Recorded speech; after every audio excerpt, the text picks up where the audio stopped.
расман муҳорибаи довталабӣ ва рейтингӣ дар вазни миёна якум рақами рейтинг Насруддин Имавов зидди шашум рақами рейтинг Кайо Боралио рӯзи 7 сентябр муҳорибаи асосии турнири UFC Fight Night дар шаҳри Париж. Ассалому алайкум дӯстон, хушомадед ба шабакаи мо. Дар ин навор оиди тозатарин ва муҳимтарин хабарҳо аз ҷаҳони ММА гап мезанем. Моро бо лайк ва комментариҳои худ дастгирӣ кунед. Мо бошем оғоз мекунем. шахсоне ки аз Москва ва Московский област хоҳиши гузаштани граница дошта бошед, пас мо ба шумо дӯстони худ Акай Умед ва Акай Ғуломро тавсия медиҳем ки тӯли чанд сол мешавад ки онҳо дар ин соҳа кору фаъолият мекунанд. Номерора канали Паҳлавон куҷа гирифтем, Акай Ғулом, Акай Умеда.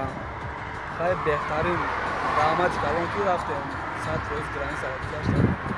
худи ҳозир ба номерҳои дар рӯи экран буда ё ин ки ба WhatsApp-и номерҳои дар рӯи экран буда занг занед ва бо ин дӯстони мо граница гузашта ҳуҷҷатҳои худро хуб кунед. довталаб барои камарбанди вазни сабук UFC Илия Топурия ҳоло ҳам зидди чемпиони пешинаи вазни сабук Ислам Махачев ҷангидан мехоҳад.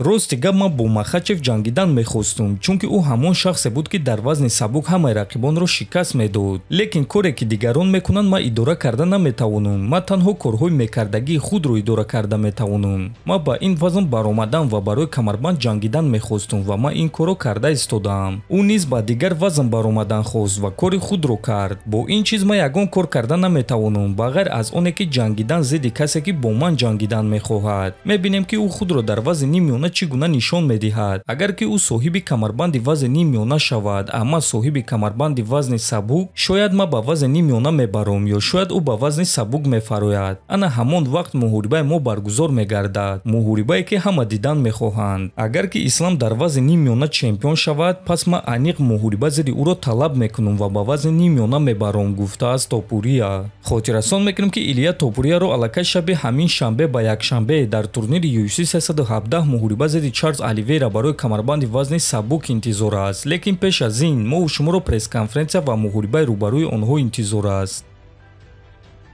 шаби гузашта пулҳои коркардаи иштирокчиёни турнири UFC Баку маълум шуд ва ҳозир пешкаши шумо мекунем. лекин дӯстон пешакӣ огоҳ мекунем ки ин маълумот 100% нест, чунки UFC пулҳои коркардаи ҷанговарони худро нашр намекунанд. ин чизро дигар сомонаҳои хориҷӣ тақрибан ҳисоб карда нашр мекунанд. ин якум. дуюм ин ки мо ба киссаи ягон кас кордор нестем. канали мо оиди хабарҳои MMA аст ва мо хабарҳо аз ҷаҳони MMA-ро пешкаши шумо мекунем.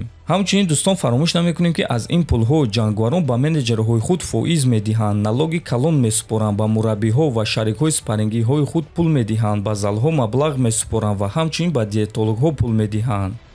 пулҳои коркардаи Ҷамал Хил $710,000, $350,000 барои муҳориба, $21,000 аз тарафи спонсорҳои UFC ва $400,000 дигар аз намоиши пулӣ. ана пулҳои коркардаи рақиби ӯ Халил Раунтри бошад $571,000, $350,000 барои муҳориба, $21,000 аз тарафи спонсорҳои UFC ва $200,000 дигар аз намоиши пулӣ. пулҳои коркардаи Рафаэл Физиев $261,000, $150,000 барои муҳориба, $100,000 барои ғалаба ва $11,000 дигар аз тарафи спонсорҳои UFC. ана пулҳои коркардаи рақиби ӯ Игнасио Бахамондес бошад $95,000, $85,000 барои муҳориба ва $10,000 дигар аз тарафи спонсорҳои UFC. пулҳои коркардаи Мактибек Оролбош $60,000, $28,000 барои муҳориба, $28,000 барои ғалаба ва $4,000 дигар аз тарафи спонсорҳои UFC. ана пулҳои коркардаи рақиби ӯ Тофиқ Мусоев бошад $16,000, $12,000 барои муҳориба ва $4,000 дигар аз тарафи спонсорҳои UFC. пулҳои коркардаи Назим Садиқов $165,000, $30,000 барои муҳориба, $30,000 барои ғалаба, $100,000 бонус барои беҳтарин муҳорибаи шом ва беҳтарин баромади шом ва $4,500 дигар аз тарафи спонсорҳои UFC.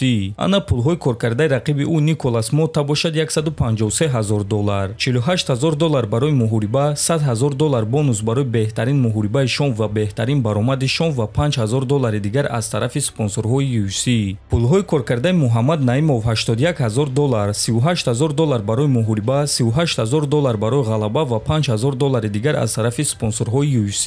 ана пулҳои коркардаи рақиби ӯ Богдан Град бошад $22,000, $18,000 барои муҳориба ва $4,000 дигар аз тарафи спонсорҳои UFC. ва дӯстон баъзан вақт бойдодагиҳо аз ғолибшудагон зиёдтар пул кор мекунанд ва сабаб дар он аст ки онҳо чӣ гуна шартнома доранд, чанд муддат шуд ки баромад мекунанд ва чӣ гуна рекорд дар ташкилоти UFC доранд. Масалан, Ҷамал хел бой дод, лекин аз Халил Раунтри дида зиёдтар пул кор кард ва сабаб дар он аст ки ӯ чемпион буд ва чемпионҳо шартномаи хуб мебанданд. Халил бошад чемпион набуд. Боз як мисоли дигар, муштариёни Али Абдулазиз аз дигарон бисёртар пул кор мекунанд, чунки Али дар ин кор таҷрибаи калон ва ширкати калони менеҷерӣ дорад. Дар ҳамин ҷо дӯстон навори мо ба анҷом мерасад. Фикру ақидаҳоятонро нависед, ҳатман дар YouTube канали мо обуна шавед. То боздид, хонободу сарбаланд бошед.